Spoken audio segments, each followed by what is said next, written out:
who's heard the expression, they're yin and yang, referring to like opposing personalities and such.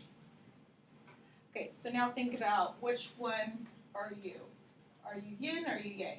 So yin being night, passive, and yang being day and active. So we hear these a lot, but a lot of people don't really know what they mean.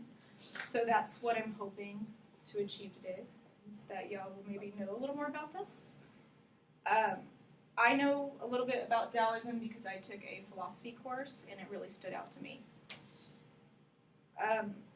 So like I said, again, after today, I would hope that you would know more about Taoism and maybe even take an interest in philosophy. So the main points that I'm going to cover are going to be the basics of Taoism, yin and yang, and then also the afterlife. So now that I've told you what I'm going to talk about, let's go ahead and jump into my first main topic, which is going to be the basics of Taoism.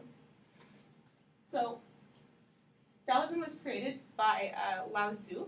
He is an ancient Chinese historian, and he wrote the Tao Te Ching, which is the script for Taoism. So a lot of people think he's more of a symbol rather than an actual person because there's not a lot of documentation about him, so they don't really know. The Tao Te Ching pushes for effortless action, so it's really like you don't put a lot of force into the world, you just kind of let stuff happen. So I'm going to give you a quote from Radworth Publishing, a 2000 book written by novelist Helen Mitchell. The Tao is the way of nature that moves by perfect, effortless efficiency to fulfill its purposes. Summer turns to fall, which gives way to winter, and then to spring. Night turns to day, and day into night. We are born, grow up, grow old, and die. Only the foolish would attempt to oppose this system, to stand in the ocean and command a wave not to break. I love this quote because it really simplifies Taoism. That's exactly what it is. It's like the stuff happens philosophy. So now that I've told you the basics of Taoism, I'm going to move on to my second main point, which is yin and yang. So yin and yang are the two forces of Taoism, and they are completely opposites. They're best described as night and day. However, they cannot be alone. You cannot have yin without yang. There's always a little bit within the other. Kind of like you would never have a completely calm night, you would never have a completely hectic day every single day of the year. So, I want to give you a quote from 2015 best-selling Tao author Derek Lin. They found Taoism.net.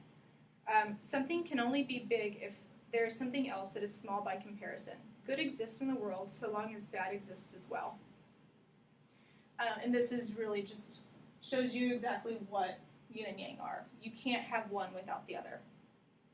So now that I've told you about yin and yang, I'm going to move on to my last and final main point, which is how Taoists view the afterlife.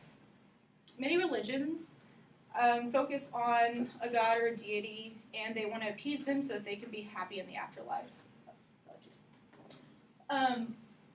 Taoism's it's kind of opposite of that. You strive for harmony and happiness during your life, and you do this by becoming one with the Tao, which is nature itself.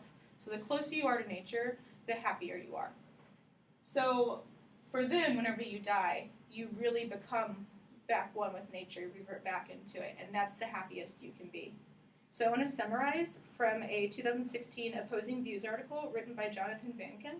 He's an award-winning journalist. It says, Tao is perfection within the universe, and during a person's life, they'll strive for this. So when someone who believes in Taoism dies, they're reverting and reintroducing their energy back into the cycle of the Tao. And this is ultimate harmony. So now that I've told you about the afterlife, I'm going to go ahead and move on to my conclusion. I do hope that y'all have learned more about Taoism and possibly a little more about yourselves. I told you about the basics of Taoism, yin and yang, and how Taoists view the afterlife. So now that you know what yin and yang are, you realize that what I asked you in the beginning can't be true. You're not yin or yang, you are both. The end.